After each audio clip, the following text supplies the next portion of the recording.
نحمده ونصلي على رسوله الكريم أما بعد فأعوذ بالله من الشيطان الرجيم بسم الله الرحمن الرحيم جاء الحق وزهق الباطل إن الباطل كان زهوقا صدق الله العظيم ইত্তিফাকুল মাদারিসিল কওমিয়া কর্তৃক আয়োজিত বক্তৃতা সেমিনারের সম্মানিত সভাপতি, পরিচালক মণ্ডলী এবং আমার সামনে উপবিষ্ট আমার বাংলার দূর দূরান্ত থেকে ছুটে আসা আমার এলএম বিভাষিত ছাত্র ভাইয়েরা, সকলকে জানাই আন্তরিক মোবারকবাদ, শুভেচ্ছা, অভিনন্দন।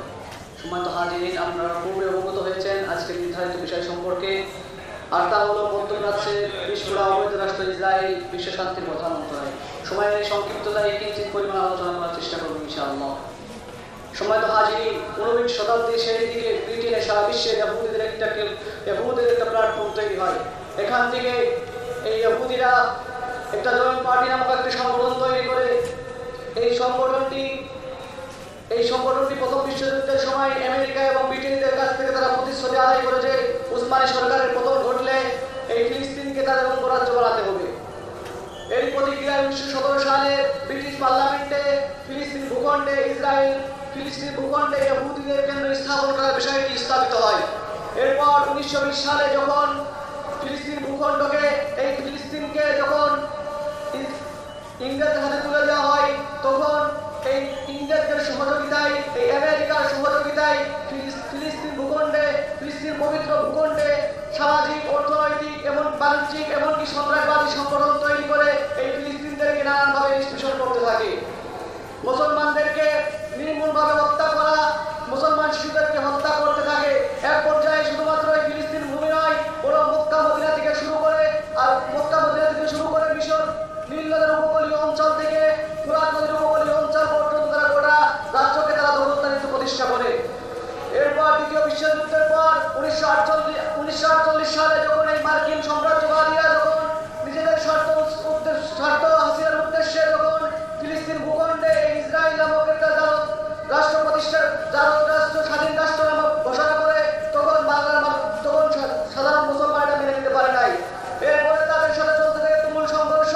এক পর্যায়ে তারা দখলদারিত্ব প্রতিষ্ঠা করতে করতে তারা ফিলিস্তিন ভূমিকে দখল করতে করতে আজকে ফিলিস্তিন ভূমিকে কোণঠাসা করে রেখেছে। সম্মানিত হাজিরিন, তারা সারা বিশ্বের মোড়লগিরি করতে চায়। এই ফিলিস্তিনকে তারা দখলদারিত্ব প্রতিষ্ঠা করার মাধ্যম দিয়ে সারা বিশ্বকে তারা দখলদারিত্ব প্রতিষ্ঠা করতে চায়। এই লক্ষ্যে তারা গঠন করেছে শক্তিশালী গোয়েন্দা সংস্থা এবং তারা তৈরি করেছে হলো এই মিডিয়া চক্রান্ত, যার মাধ্যমে তারা মুসলমানদেরকে কোণঠাসা করে রাখতেছে। সম্মানিত হাজিরিন, এই গোয়েন্দা সংস্থার কাজ হলো বিভিন্ন রাষ্ট্রের মধ্যে বিভিন্ন কৌশলে প্রবেশ করে। এই গোয়েন্দা সংস্থার কাজ হলো বিভিন্ন রাষ্ট্রের মধ্যে প্রবেশ করে সেখানে বিশৃঙ্খলা, মারামারি, হানাহানি এবং সাম্প্রদায়িকতাকে উস্কে দিয়ে বিশ্বের এক পক্ষকে সাহায্য করে, এক পক্ষকে অস্ত্র দিয়ে সাহায্য করে সেই রাষ্ট্রগুলোর মধ্যে যুদ্ধকে দীর্ঘায়িত করার মাধ্যম দিয়ে রাষ্ট্রের অবকাঠামোকে ধ্বংস করা এবং এই মিডিয়ার মাধ্যমে প্রচার করে সেটাকে তাদের পক্ষপাতিত্ব করা। সম্মানিত হাজিরিন, তারা এই মিডিয়া চক্রান্তের মাধ্যমে তারা মুসলমানদেরকে রেখেছে কোণঠাসা করে। অর্থাৎ যখন মুসলমানদের মধ্যে কোনো জাগরণ সৃষ্টি হয়, মুসলমানদের মধ্যে যখন কোনো বিপ্লব সৃষ্টি হয়, এই জন্য তারা সেই মুসলমানদের সংগঠনকে তারা জঙ্গিবাদী আখ্যা দিয়ে, মৌলবাদী আখ্যা দিয়ে, ফতোয়াবাদী আখ্যা দিয়ে বিভিন্নভাবে তারা পশ্চিমা বিশ্বের মধ্যে তারা মুসলমান নামক একটা জঙ্গিবাদী সংগঠন তৈরি করে রেখেছে। অর্থাৎ পশ্চিমা বিশ্ব মুসলমান বলতে বোঝে একটা জঙ্গিবাদী সংগঠন। সম্মানিত হাজিরিন, তারা তাদের দখলদারিত্ব প্রতিষ্ঠা করার জন্য তারা পরিকল্পনা হাতে নিয়েছে। কিন্তু সাম্রাজ্যবাদীরা এটা জানে না যে মুসলমানদের কোনোভাবেই দমিয়ে রাখা সম্ভব নয়। সম্মানিত হাজিরিন, কিন্তু আমাদের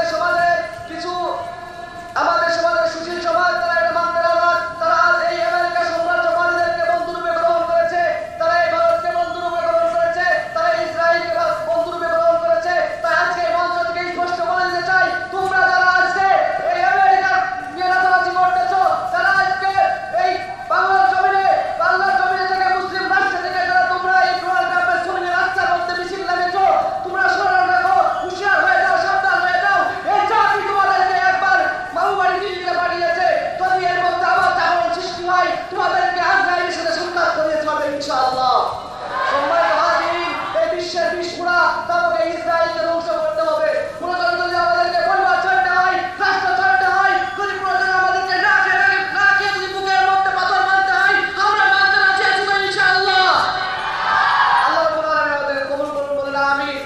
নাসরুম মিনাল্লাহি ওয়া ফাতহুন করিম ওয়া বাশশিরিল মুমিনিন।